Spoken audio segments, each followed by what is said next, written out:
Radio Pays. C'est une information dont nous avons parlé sur Radio Pays il y a quelques jours. Une opération du parc amazonien et de la police fédérale brésilienne, coordonnée par le Centre de coopération policière, a mis fin à un trafic de viande de bois à Villa Brasil au début du mois de mars.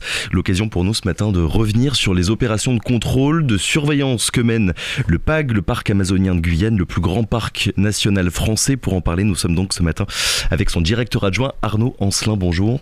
Bonjour aux auditeurs. Arnaud Ancelin, sans parler pour l'instant d'orpaillage illégal, on y reviendra dans quelques minutes. C'est quoi les principales actions, les missions que vous menez pour surveiller le territoire ? Alors le parc amazonien a une vingtaine, sur un effectif, on est à peu près 90, sur un effectif de 90 agents, on a une vingtaine d'agents qui sont commissionnés assermentés. C'est ce qu'on appelle des inspecteurs de l'environnement, qui ont suivi un parcours. Il y en a une quinzaine aujourd'hui qui sont également armés depuis quelques années. Alors on a des agents qui sont très polyvalents, qui font rarement uniquement de la police. Mais voilà, pour ces agents-là, il y a une mission de surveillance du territoire, veiller, être toujours en veille par rapport à de possibles atteintes à l'environnement. Atteintes à l'environnement qui sont essentiellement dans le parc amazonien, l'orpaillage illégal, mais il peut y avoir aussi d'autres infractions, des trafics de viande, etc. Donc il faut qu'on soit mobilisé sur ces questions. 20 agents, dont 15 qui sont armés. Je l'ai dit en introduction, le parc amazonien, c'est le plus grand parc national de France, une zone protégée de quasiment 20 000 km², ça représente quasiment un quart de la Guyane. Se pose du coup la question de vos moyens. Est-ce que le parc a les moyens de répondre aux missions qu'on lui donne ? Alors, on aimerait toujours en avoir plus, des moyens. Il y a toujours un travail au niveau du conseil d'administration, notamment de lobbying vis-à-vis du ministère de l'Environnement pour faire en sorte, en tout cas, qu'on ne soit pas touché par des baisses d'effectifs, ce qui a été le cas pour l'instant depuis la création du parc. Et donc, on doit avoir une stratégie qui est également une stratégie partenariale sur certains sujets comme la lutte contre l'orpaillage illégal. Le parc est l'un des acteurs des forces harpies, avec d'autres organismes qui ont évidemment des effectifs beaucoup plus importants comme les forces armées et la gendarmerie. Et sur les questions de protection de la biodiversité proprement dite, on intervient aussi tous en partenariat entre le parc amazonien et les autres agents des réserves naturelles, les agents de l'Office français de la biodiversité. Donc il y a une cohésion, même si sur le territoire du parc amazonien, forcément, ce sont nos agents qui interviennent en priorité. En tout cas, quand on parle de police de l'environnement en Guyane, il s'agit exclusivement d'agents du parc amazonien. Ah non, alors non, puisque on a l'Office français de la biodiversité, avec des agents qui sont pour beaucoup issus de l'Office de la chasse et de la faune sauvage, qui est devenu OFB. Donc là, il y a également des agents, ils doivent être une douzaine, qui sont mobilisés sur la lutte anti-braconnage notamment, mais il y a également des agents qui interviennent sur des questions de police de l'eau. Et puis on a les agents de l'ONF également, qui ont des prérogatives sur le domaine forestier, et puis les agents des réserves naturelles aussi, les gardes des réserves naturelles qui sont mobilisés pour faire appliquer faire respecter ces espaces protégés. Pour qu'on se rende bien compte de comment est-ce que le parc participe à la surveillance du territoire en Guyane, comment est-ce que ça se passe ? Les agents sillonnent de manière aléatoire le parc ? Il y a des endroits en particulier où vous retournez régulièrement ? Alors les agents du parc amazonien sont répartis sur les communes de Camopi, Saül, Maripasoula et Papaichton. Pour la plupart, ce sont des agents issus de ces territoires, issus des communautés locales. Donc il y a une espèce de veille et d'informations qui peuvent leur remonter. Et après, il y a qui permettent, sur la base de renseignements, en fait, de monter des opérations. Renseignements qui peuvent être donnés par les habitants, notamment. Mais je suppose que dans les zones les plus reculées, c'est compliqué évidemment d'avoir des données. Et après, il y a, pour couvrir l'étendue du territoire, il y a d'autres techniques. Donc le parc amazonien effectue 2 fois par an un survol complet du territoire pour dénombrer le nombre de chantiers d'orpaillage illégal, très précisément. Et de fournir ensuite, d'utiliser ensuite ces informations pour monter des opérations de lutte. Et puis il y a aussi des systèmes mis en œuvre par l'Office national des forêts à partir d'images satellites pour détecter des déforestations. D'accord. Donc là, c'est quelque chose qui est automatisé, qui permet de savoir qu'à tel endroit, à telle coordonnée géographique de la Guyane, il y a une déforestation qui est détectée. Ça peut être parfois, ça peut être un chablis, ça peut être d'origine naturelle, mais souvent ça peut être lié à une action illégale. Oui, là où il est difficile pour l'homme d'aller, vous utilisez des relais technologiques pour savoir un petit peu ce qui se passe. Pourquoi et finalement c'est ce qui s'est passé avec l'opération dont on a parlé là il y a quelques jours. Pourquoi à certains moments les agents du PAC sont associés à la gendarmerie par exemple? Comment est-ce que ça se passe? C'est vous qui remarquez quelque chose sur le terrain et ensuite qui le faites remonter aux forces de l'ordre? Sur les questions de lutte anti-braconnage, là on est vraiment dans les missions cœur d'un parc national. Alors au passage, pourquoi est-ce que c'est si important que ça? Eh bien notamment il y a eu la mission là, qui a eu lieu sur Camopi. Pour y faire référence, eh bien à Camopi et à Trois-Sauts en particulier, on a des habitants amérindiens, Téco et Wayampi qui sont, si on regarde la Guyane, parmi les communautés qui sont les plus dépendantes dont le mode de vie est le plus dépendant de leur environnement. Et dont une part importante des ressources alimentaires provient de la chasse et de la pêche. Donc quand il y a des opérations, quand il y a des actions de pillage par des braconniers qui vont ensuite commercialiser la viande ou le produit de la pêche illégale au Brésil, eh bien ça affecte directement ces populations locales guyanaises. Qui vont voir les ressources se raréfier. Donc donc sur un sujet comme ça, le parc amazonien est vraiment complètement dans son rôle d'essayer de voir en fait le meilleur mode opératoire. Donc là, on était sur un sujet qui était un sujet transfrontalier, puisque on savait que c'était des braconniers brésiliens qui venaient faire des incursions en territoire français. Alors on a essayé de les prendre sur le fait plusieurs fois avec des missions d'agents du parc amazonien avec le concours souvent de la gendarmerie pour faire une planque en fait en forêt au bord de la rivière et espérer qu'une pirogue va arriver au petit matin pour ce genre d'action de braconnage, mais c'est difficile de prendre les gens sur le fait. Il faut avoir beaucoup de chance. Donc là, l'approche a été différente. Ça a été de se dire, ce trafic de viande, eh bien, c'est de la viande qu'on doit retrouver chez des commerçants, dans des restaurants, dans des congélateurs, à Villa Brasil. D'où l'idée de motiver les autorités brésiliennes. Donc là, c'est une opération qui a été menée de leur côté par la police fédérale et l'armée de terre brésilienne.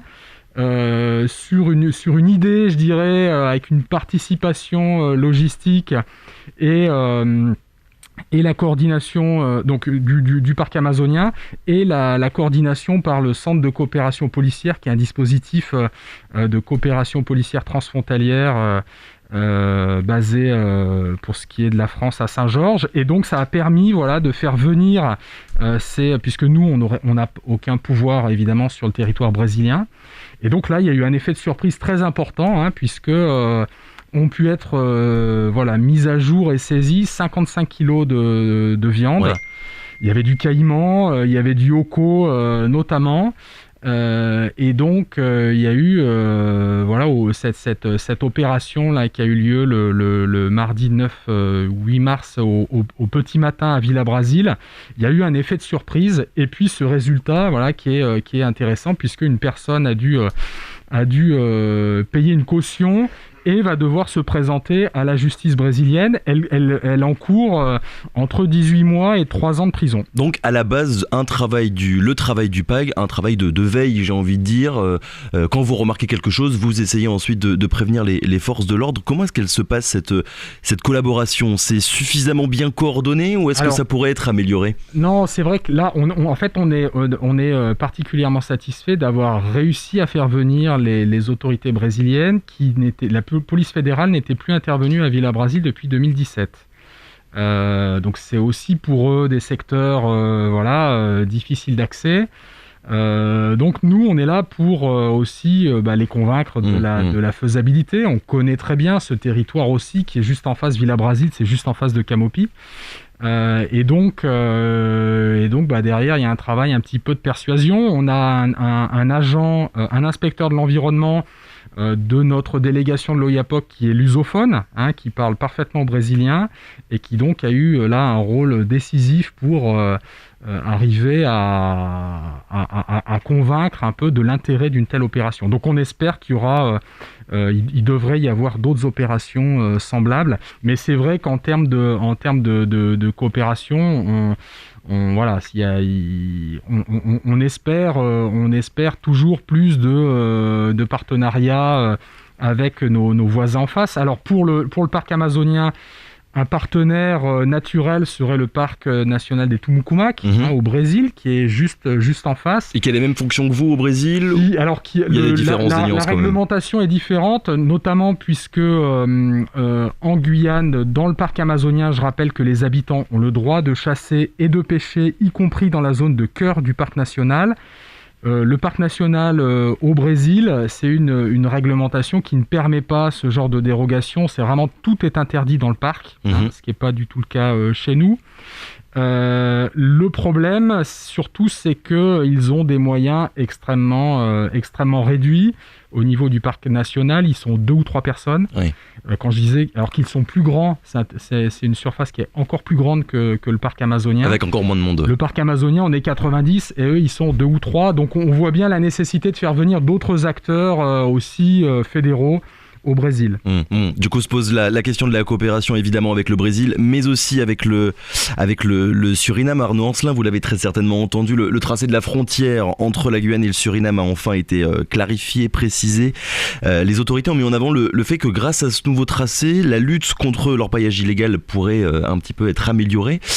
Est-ce que selon vous, ça va passer par là, cette lutte renforcée et améliorée contre l'orpaillage illégal, et que sans coopération, vous avez parlé du Brésil, maintenant on parle du Suriname, si ça ne se fait pas, finalement, on pourra mettre les moyens qu'on veut, le problème sera toujours déplacé. Ah oui, puisqu'on a des sites qui sont approvisionnés directement par une logistique qui vient du Suriname et qui traverse la frontière.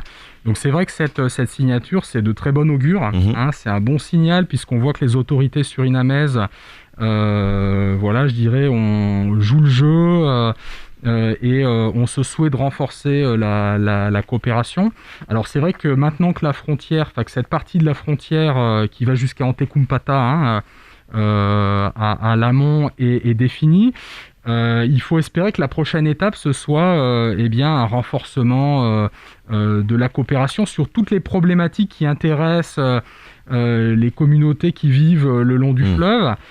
Vous avez cité la question de l'orpaillage illégal, on pourrait citer la question de la gestion des déchets, les questions de transport, les questions y compris sanitaires. Voilà, à l'échelle du bassin versant du Maroni, il y a vraiment besoin effectivement de développer toutes sortes de coopérations au profit des habitants de ces territoires des deux côtés. Arnaud Ancelin, est-ce que ces missions de surveillance dont on parle depuis tout à l'heure, c'est quelque chose de propre au parc amazonien, propre à la Guyane, ou bien finalement c'est quelque chose qui se fait également dans tous les autres parcs naturels de France, ou bien il y a vraiment des particularités guyanaises ? Alors, il y a des missions de police dans tous les parcs nationaux.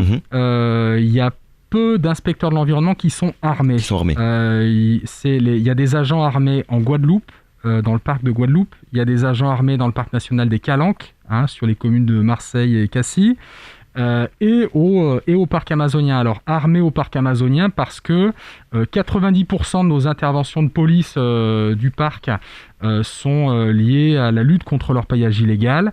et que du coup, étant donné qu'on est le plus souvent dans des missions qui sont conjointes avec les forces armées et ou la gendarmerie, jusqu'à 3 ans en arrière, il fallait que ce soit les gendarmes ou les militaires qui assurent la sécurité des inspecteurs de l'environnement non armés du parc qui venaient en mission.